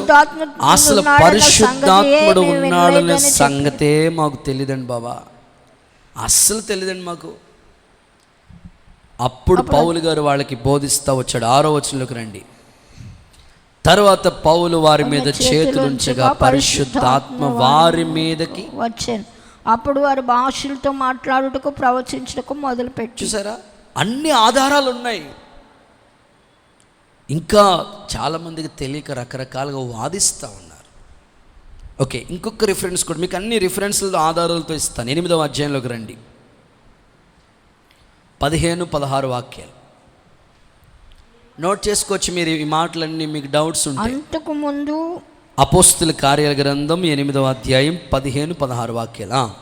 వీరు వచ్చి వారు పరిశుద్ధాత్మ పొందవలనని వారి కొరకు ప్రార్థన చేసి. ఆల్రెడీ పరిశుద్ధాత్మ పొందుతారన్నాడు కదా, మళ్ళీ ప్రార్థన చేయడం ఎందుకు కదా? వరం పొందేసుకుంటారు అన్నారు కదా, ఇక్కడ పొందుకోవడానికి ప్రార్థన చేయడం ఎందుకు? ఇప్పుడు ఇక్కడ ఒక సువార్థికుడు ఉన్నారు, ఆయన పేరు ఫిలిప్. 8వ అధ్యాయం మీరు ఇంటికి వెళ్తా చదవండి. ఫిలిప్ అనే దైవజనుడు సువార్థికుడు. ఆయన సువార్త ద్వారా పట్టణంలో ఒక ఉద్యమం వచ్చేసింది. అంతవరకే జరిగింది, అక్కడ వరకు బాగానే జరిగింది. ఇప్పుడు సమరయ ప్రాంతం, ఇప్పుడు సంఘాలు బైబిల్లో మనం చదివితే యెరూషలేం అనేది తల్లి సంఘం. ఒకసారి చెప్పండి, తల్లి సంఘం ఎవరు? యెరూషలేం. ఇంకా అంతికయ్య, సమరయ, యోదయ ఇవన్నీ కూడా బ్రాంచ్ సంఘాలు. అందుకే బ్రాంచ్ సంఘంలో ఏం జరిగినా తల్లి సంఘానికి తెలియాలి. స్తోత్రం చెప్పండి ఒకసారి. తల్లి సంఘంలో ఏం జరిగినా బ్రాంచ్ సంఘానికి. అందుకే ఇప్పుడు ఒక చెట్టు ఆ వేర్లు చెట్టుని ఉంటేనే కదండి, చెట్టుని అతుక్కుని ఉంటేనే కదా చెట్టు బలంగా ఉండేది. ఇప్పుడు ఒక చెట్టు అనేది మెయిన్ చర్చ్, ఈ కొమ్మలు లేకపోతే ఆ చెట్టు వేళ్ళు ఇవన్నీ బ్రాంచ్ సంఘాలు. ఇప్పుడు సమరయ అనేది ఒక బ్రాంచ్ సంఘం. అక్కడ ఫిలిప్ వెళ్ళి సువార్తను ప్రకటిస్తూ వచ్చాడు. అక్కడ వరకు బాగానే ఉన్నారు. గారడి సీమోను కూడా బాప్తిసం పొందాడు, బాగానే ఉంది. బాప్తిసం పొందిన వరకు బాగుంది. ఇప్పుడు 8వ అధ్యాయం 15-16 వచనాలకు వచ్చినప్పటికి ఇప్పుడు అపోస్తులు వచ్చారు. మెయిన్ చర్చ్ నుంచి అపోస్తులు వచ్చారు. ఎవరాల్లో? పేతురు వచ్చాడు, యోహాను వచ్చాడు. ఇప్పుడు వాళ్ళతో చెప్తున్నాడు, వారి మీద చేతులుంచగా ప్రార్థించగా వాళ్ళు పరిశుద్ధాత్మపూర్ణులయ్యారు. ఈ రాత్రి నా ప్రార్థన తప్పకుండా సంఘమంతా వంతు ప్రకారం ఈ అన్య భాషల అభిషేకాన్ని పొందుకోవడానికి దేవుని దగ్గర నుంచి కనిపెట్టి ప్రార్థన చేసుకుని ఆ వరం పొందుకునే కృప దేవుడు దయచేయునుగాక. యెషయా గ్రంథం 6వ అధ్యాయం 4వ వచనం చూస్తే, యెషయా ఎప్పుడు ఆ అభిషేకాన్ని పొందాడు అని అంటే మనం చూడగలిగితే, యెషయా గ్రంథం 6వ అధ్యాయం 4వ వచనం, వారు కంఠస్వరములు వలన గడప కమ్ముల పునాదులు కదులుచు ఉండగా మందిరమంతా దూపంతో నిండగా అయ్యో అపవిత్రమైన పెదవులు కలిగిన వాడు, అపవిత్రమైన పెదవులు గల జనులు ఒక అగ్ని ఆయన పెదవుల్ని తాకింది. ఒకసారి అందరూ ఆమేనని చెప్తారా? సో ఇది స్తుతి ఆరాధనకి గుర్తు. దేవుని ఆత్మ స్తుతి ఆరాధన ద్వారా మనల్ని అభిషేకిస్తూ ఉంటాడు దేవుడు. వాళ్ళ ఆరాధన చూడండి, గడప కమ్ములు పునాదులు కదిలిపోతూ ఉన్నాయి. ఆరాధనలో నువ్వు అటు ఇటు దిక్కులు చూసుకుంటే, నీ పక్కన ఎవరున్నారు, ఎదురెవరున్నారు, ఇటు చూసుకుంటే ఎలాగ దేవుడిని నింపుతాడు? నీవు దేవుడు ఉన్నాడనే ఆ అనుభవాల్లోకి నడిపించబడితే ఖచ్చితంగా దేవుడిని దర్శిస్తాడు. యెషయా పొందుకున్న అభిషేకం ఎట్లాంటిదంటే, అందరూ అక్కడ ఆ స్థితిని మనం చూస్తే దేవుణ్ణి స్తుతించుచు ఉండగా అభిషేకించబడ్డాడు. ఇంకొక కోణంలో చెప్తాను మీకు. సమూయేలు మొదటి పుస్తకం 10వ అధ్యాయం 10వ వచనం. త్వరగా చూడాలి, మీకు చాలా మాటలు ఉన్నాయి. సమూయేలు మొదటి పుస్తకం 10:10. వారు ఆ కొండ దగ్గరకు వచ్చినప్పుడు ప్రవక్తల సమూహం అతనికి ఎదురుపడగా దేవుని ఆత్మ అతని మీదకి బలంగా దిగవచ్చు. దేవునికి స్తోత్రం చెప్పండి. ప్రవక్తల గుంపు, అదే సహవాసం. హల్లెలూయా చెప్పండి ఒకసారి. ఏమండి, ప్రతి మనిషికి ఒక సహవాసం, సంఘ సహవాసం ఉండాలి. సౌలు అంతవరకు గాడిదలు కాసుకునేవాడే. ఎప్పుడైతే ప్రవక్తల గుంపులోకి వచ్చాడు, అంతే నూతనంగా బలంగా దేవుని ఆత్మ దిగిందంట. ఈ రాత్రి మీరు విశ్వసించండి, సహవాసంలో పరిశుద్ధాత్మ కార్యాలు జరుగుతాయి. పరిశుద్ధాత్ముడు మిమ్మల్ని దర్శించునుగాక. ఓకే, ఇక 4-5 రెఫరెన్స్లు ఇచ్చేసి త్వరగా ముగిచ్చేస్తాను. 4వ మాట, దినవృత్తాంతాల 2వ పుస్తకం 31వ అధ్యాయం 5-6 వాక్యాలు చదవగా విందాం.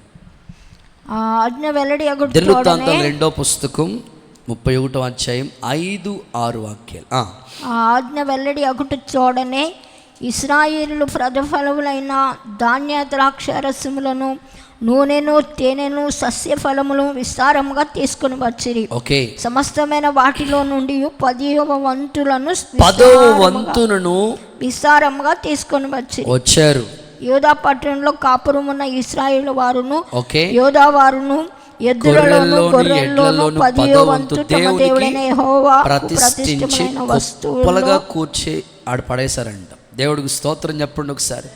ఆ 10వ వచనంలో చూస్తే మందిరంలోనికి కానుకలు తెచ్చుట మొదలు పెట్టగా సమృద్ధిగా వాళ్ళు భోజనం చేశారు, ఇంకా మిగిలింది వాళ్ళకి.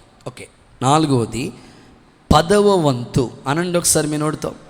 సో ఇది ప్రతి క్రైస్తవుడు బాధ్యత. దేవుని మందిరంలో నీ వంతు ఏంటంటే, ఒకటి పాటలు పాడావు, నెక్స్ట్ ప్రార్థన చేసాం, తర్వాత ఆత్మ ఆరాధన, అభిషేక భాషల వరం. సో 4th వన్ వచ్చినప్పటికీ వంతు 10వ వంతు అది నీది కాదు. 90% నువ్వు ఇష్టం వచ్చినట్టు ఖర్చు పెట్టుకో. 10వ వంతు అది దేవుని మందిరం నిధి, అది నీది కాదు. దశమ భాగం అనేది దాన్ని అసలు మనం టచ్ చేయకూడదు, దాన్ని మనం ముట్టుకోవడానికి కూడా అర్హత లేదు మనకి. బైబిల్ చెప్తుంది 10వ వంతు తీసుకొచ్చి దేవుని మందిరంలో వాళ్ళు ఎప్పుడైతే స్టార్ట్ చేశారో ఇంకా వాళ్ళకి సమృద్ధిగానే మిగులుతూ వచ్చింది. మీరు అడగొచ్చు, దశమ భాగం ఎవరు సొమ్మండి? లేవి కాండం 27వ అధ్యాయం, లేవి కాండం 27వ అధ్యాయం 30 వచనమేనా? భూధాన్యములోనేమి వృక్షఫలములోనేమి భూఫలములన్నిటిలో దశమ భాగం దేవుని సొమ్ము. అవి మంద కాదు, అది దేవుడిది. మలాకి 3:10 ప్రకారంగా కూడా అదే, నా మందిరంలో ఆహారం ఉన్నట్లు 10వ వంతు ఎక్కడికి? దేవుని మందిరంలోనికి. ఆల్మోస్ట్ మీలో చాలామంది ఉన్నారు దేవుని వాక్యాన్ని నెరవేర్చే వాళ్ళు ఉన్నారు. ఆఫ్కోర్స్ ఎవరైనా లేకపోయినా ఈ వాక్యాన్ని ఖచ్చితంగా అందరూ మనం నెరవేర్చాలి. నేను చదువుకునేటప్పుడు కూడా 10% తీసేవాడిని, బొమ్మలు గీసేవాడిని, చక్కగా ఆర్ట్స్ వేసేవాడిని. అప్పుడు నాకు పాస్ట్గా చెప్పారు, అప్పటి నుంచి నాకు అలవాటు. అప్పుడు 10, ఇప్పుడు 90%. సో దేవుని పరిచర్యకు వచ్చింది ఏది కూడా వ్యక్తిగతంగా ఈ దేనికి వాడడం, అది దేవుని మందిరం కొరకే. సో మీ ఆత్మీయ జీవితాల్లో కూడా ఈ అనుభవాలు నేర్చుకోండి. ప్రభు మిమ్మల్ని దర్శించునుగాక. ఓకే, లాస్ట్ వన్, ఆఖరి మాట చెప్పి ప్రార్థిస్తాను. ఎస్తేరు పుస్తకం 2వ అధ్యాయం 12వ వాక్యం. ఎస్తేరు పుస్తకం 2:12. ఇక్కడ ఒక చక్కని మాట చూస్తాం. ఎస్తేరు గ్రంథం 2వ అధ్యాయం 12వ వాక్యం చూస్తే 6 మాసములు గోపరస తైలముతోను 6 మాసములు సుగంధ వర్గములతోను ఓకే స్త్రీల పరిమళ క్రియల కొరకైన మరి వేరు పదార్థములతోను స్త్రీలు పరిమళ క్రియలు ముగించి రాజునద్దకు వెళ్ళటానికి 12 మాసములు అయిన తర్వాత రాజైన అహష్వేరోషు వద్దకు వెళ్ళుటకు ఒక్కొక్క చిన్నదానికి వంతు వచ్చినప్పుడు ఒక్కొక్క చిన్నది రాజునద్దకు ఆ విధంగా వెళ్ళుచు వచ్చారు. ఫైనల్ వర్డ్, రాజు ఎదుట నిలబడే వంతు అనండి ఒకసారి మీ నోటితో. అవును, మనం అందరం రారాజైన ప్రభు ఎదుట నిలబడాలి. ఆ రోజు ఎస్తేరు అహర్ష రోజు రాజు ఎదుట నిలబడింది. నీవు నేను కూడా రారాజైన ప్రభు రాబోతున్నాడు, ఆయన ఎదుట నిలబడే కృప దేవుడు మనకు అనుగ్రహించునుగాక. ఆమె ఎలా నిలబడింది? 6 నెలలు గోపరస తైలంతో, 6 నెలలు సుగంధ వర్గములతో, పరిమళ క్రియలతో. ఎంత సిద్ధపాటు ఉందండి. మనం కూడా అలాంటి సిద్ధపాటు మనకుంటే దేవుని సన్నిధిలో మనం నిలబడతాం. మన రాజు, నీ సౌందర్యాన్ని కోరినవాడు. బాహ్య సౌందర్యం కాదు, ఆత్మీయ సౌందర్యం అనే ఆత్మీయ జీవితం మన కోసం ఆయన త్యాగమే చేసేసుకున్నాడు కదా. కాబట్టి ఇప్పుడు చివరిలో ఆయన ఎదుట నిలబడే వంతు మనకు వస్తుంది. దానియేలు గ్రంథంలో ఒక్క రిఫరెన్స్ మీకు చెప్పి ప్రార్థన చేస్తాను చూడండి. దానియేలు పుస్తకం 12వ అధ్యాయం. లేఖనాల్లో మనం చూస్తే ఆఖరి మాట 12:13, నీవు అంతము వరకు నిలకడగా ఉంటే విశ్రాంతి కాలమందు నీ వంతులో నువ్వు నిలుస్తావు. అందరూ సరే ఆమేనని చెప్పండి. మనం అంతే కదండి, మన వంతు ప్రకారంగా అక్కడ నిలబడతాం. అప్పుడు మన వంతులో మనం నిలబడతాం, అంతవరకు నిలకడగా ఉండాలి. సో దేవుని రాజ్యం గూర్చిన ఆ సూచనలు, రాకడికి సంబంధించిన గుర్తులు ఎన్నెన్నో నెరవేరిపోతున్నాయి. మన ఆశ, మన ప్రార్థన ఒకటే, దేవుని ఎదుట మనం అందరూ నిలబడాలి. అందుకోసమే ఈ ప్రయాస. కాబట్టి ఈ విషయాన్ని మీరు గుర్తించి దైవికమైన భక్తి పట్ల ఆసక్తి తగ్గిపోకండి. ఏదో 40 రోజుల మట్టికే అలాగ భక్తికి పరిమితమై అక్కడి నుంచి ఆపేయాలని కాదు. దేవుని ఎదుట మనం నిలబడే ఒక వంతు వచ్చే వరకు ఈ ప్రాసెస్ అలా జరుగుతూనే ఉండాలి. పాటలు పాడడానికి వంతు ప్రకారంగా మనం చేయాలి. ప్రార్థనలు, పరిచర్య, ఈ క్రమాలన్నీ ఆగకూడదు. అప్పుడు మన వంతు వచ్చినప్పుడు దేవుని ఎదుట నిలబడతాం, నిలకడగా ఉందాం. ఇట్టి కృప యేసు నామములో మనందరికీ దేవుడు దయచేయునుగాక. ఒకసారి అందరూ ఆమేనని చెప్పండి. నేను ముగిస్తున్నాను. ఈ రాత్రి యెహోషువ వంతు ప్రకారంగా చీట్లు వేసి వాళ్ళకి స్వాస్థ్యాన్ని పంచాడు ఇశ్రాయేలుకి. మనం కూడా దేవుని మందిరంలో మనకు ఒక వంతు ఉంది. మన వంతు ఏంటో 5 విషయాలు మీకు చెప్పాను. చెప్పండి. ఒకటి, నెంబర్ 1, పాటలు పాడే వంతు, అది అందరూ పాడాలి. 2, ధూపం వేసే వంతు, ప్రార్థన డ్యూటీ నువ్వు కూడా చేయాలి.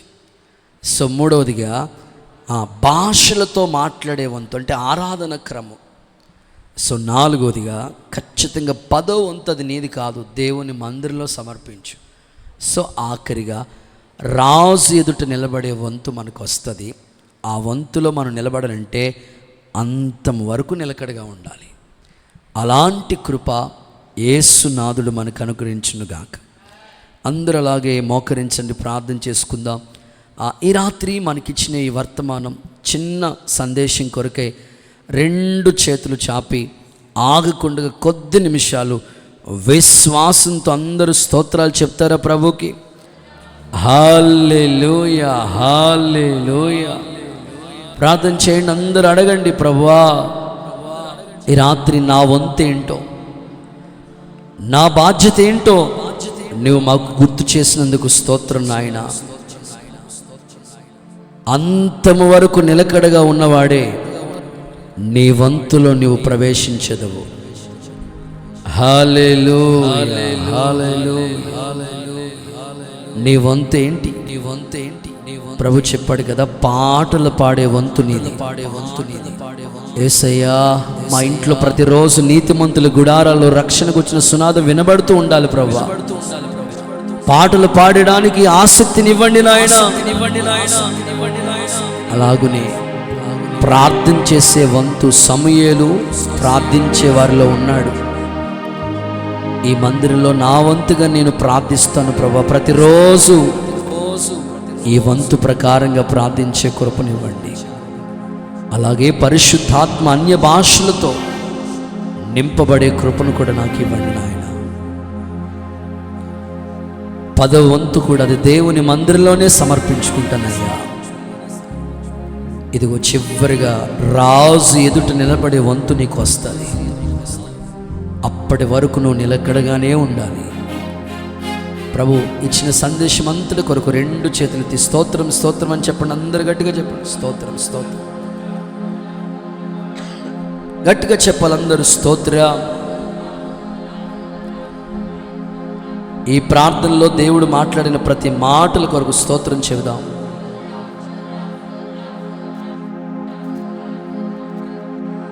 నూతనమైన కృప కొరకే స్తోత్రాలు చెబుదాం. దైవ చిత్తం మన ఎడల దేవుడు జరిగించబోతున్నందుకు విశ్వాసంతో స్తోత్రం చెబుదాం.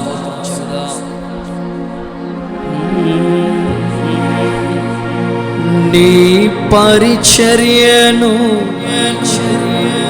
తుదముట్టించుటే నా నియమమాయెనే. నీ సన్నిధిలో నీ పొందు కోరి నీ స్నేహితుడానైతిని. నీ పరిచర్య ముట్టించుటే నా నియమమాయెనే. నీ పొందుకోరి నీ వారసుడానై ఆహా నా ధన్యత ఓహో ఏమని వివరింతును ఏమని వివరింతును ఆహా నా ధన్యత ఓహో నా భాగ్యము ఏమని వివరింతును ఏమని వివరింతును ఎందుకని సత్తుగా మారితిని యేసయ్యా నీ రక్తము చే అడుగబడినందునా నీ అనాది ప్రణాళికలో హర్షించెను నా హృదయ సీమ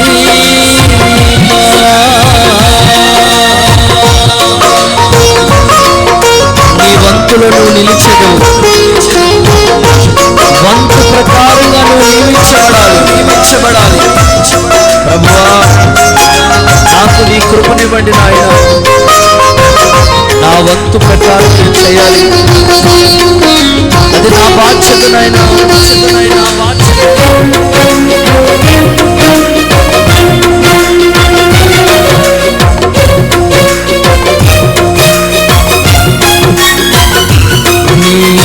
శ్రమలలో పాలుందుటైనా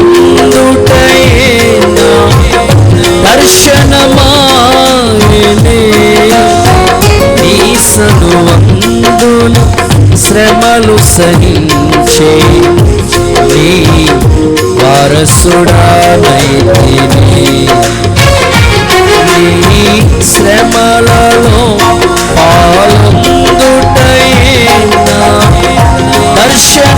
దర్శనమాయనే ఆతను అందు శ్రమలు సహించి నీ వారసుడానై ఆహా నా ధన్యత ఓహో ఓ దేవా ఏమని వివరింతును ఏమని వివరింతును నీలో నేనుండుటే నాలో నీవుండుటే నా ఆత్మీయ అనుభవమే పరిశుద్ధాత్ముల అభిషేకముతోనే పరిపూర్ణత చెంద ఆహా నా ధన్యత ఓహో నా భాగ్యము ఏమని వివరింతును ఏమని వివరింతును ఆహా నా ధన్యత ఓహో నా భాగ్యము ఆహా నా ధన్యత ఓహో నా భాగ్యము ఏమని వివరింతును ఏమని వివరింతును ఏమని వివరింతును ఏమని వివరింతును నీ అనాది ప్రణాళికలో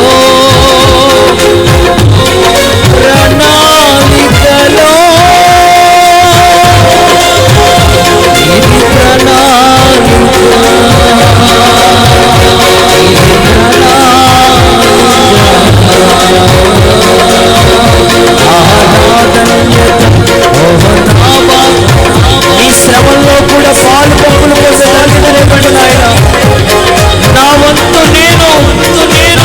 వంతు నేను చేయటానికి నా వంతు నేను పాడటానికి నా వంతు నేను ప్రార్థించడానికి ఉన్నతమైన కృపనివ్వండి స్వామి నీ బాబా శబాల బాల బాల దురార బాంగర బలబలమా శంకర బలబల రీ బాబా బాల శతబల బలబల వంతు ప్రకారముగా అభిషేకం వచ్చినా వారు వంతులు నిలవాలి, రాజు ఎదుట నిలవాలి.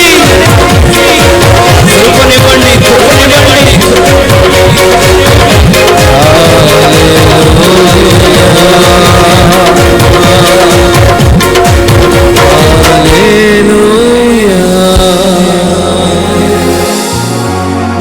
నీ శ్రమలలో పాలొందుటై నా దర్శనమాయనే,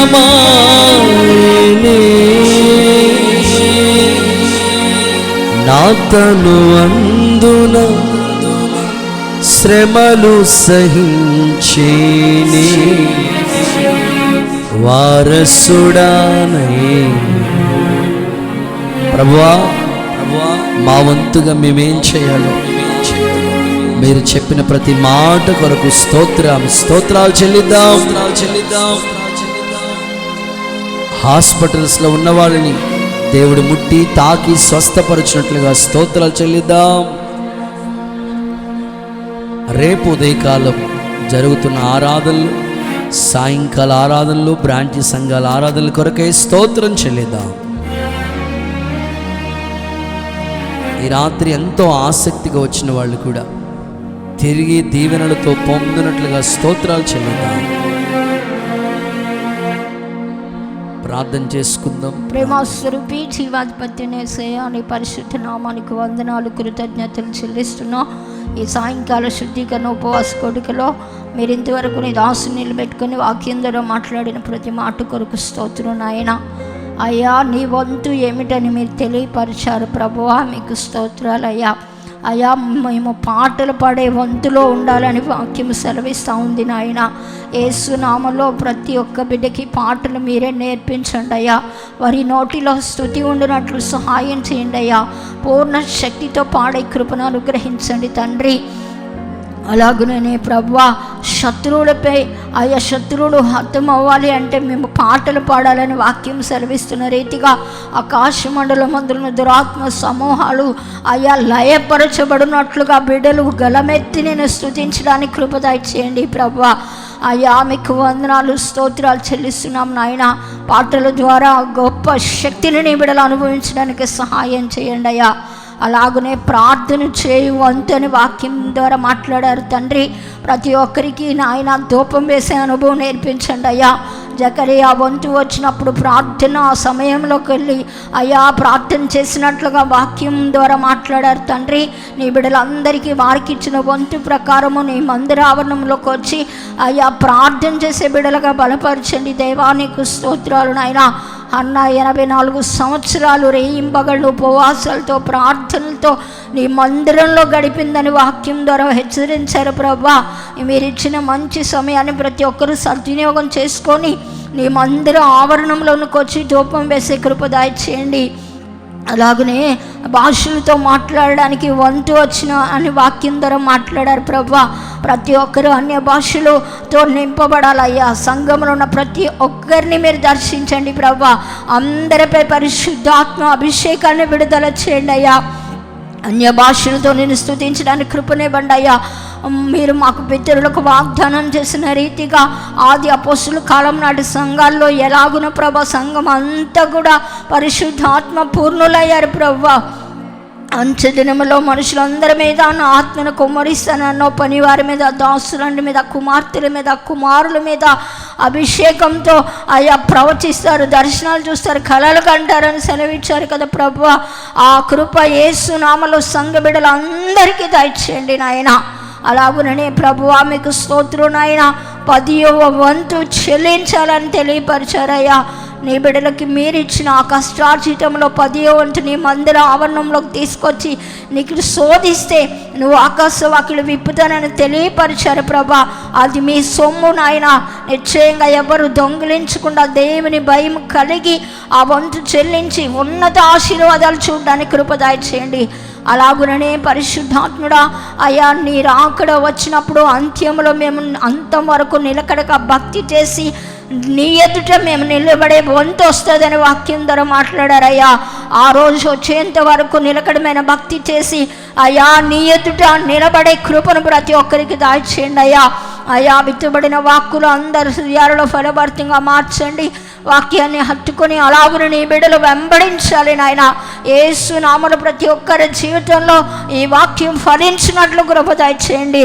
మరలా ఎవరి గృహాలకు వారు వెళ్తున్నా మీ సన్నిధి తోడయించు నాయన. వేకునే లేచి స్తుతించే బిడ్డలుగా బలపరచండి అయ్యా. అయ్యా మీకు స్తోత్రం చెల్లిస్తున్నాము నాయన.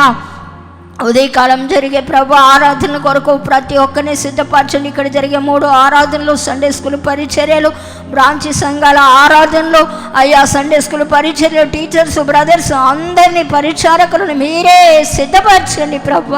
నూతన ఆత్మల చేత ఆరాధన స్థలాలన్నీ ఇరుకు చేయబడాలి ప్రభా. బలమైన పునరుద్ధానపు శక్తితో ఆరాధనలు జరగడానికి సహాయం చేయండి. మా బిడ్డలందరి కుటుంబాలలో పండగ వాతావరణం కలుగ చేయండి ప్రభువా.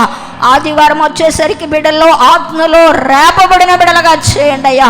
ఆత్మలో తీవ్రత కలిగిన బిడ్డలుగా చేయండి నాయన. అలాంటి కృపనిచ్చి అత్యాశక్తితో పాలు పంపులు పొందే భాగ్యము దయచేయమని యేసు నామమును బట్టి ప్రార్థించి వేడుకుంటున్నాం తండ్రి. ఆమేన్. ఆమేన్. మన ప్రభు అయిన యేసుక్రీస్తు కృప, తండ్రి అయిన దేవుని ప్రేమ, పరిశుద్ధాత్ముని అన్యోన్య సహవాసం సదాకాలం మనకి తోడై కాపాడి నడిపించునుగాక. ఆమేన్. హల్లెలూయా. అందరికీ వందనాలండి. దేవునికి స్తోత్రాలు. God bless you.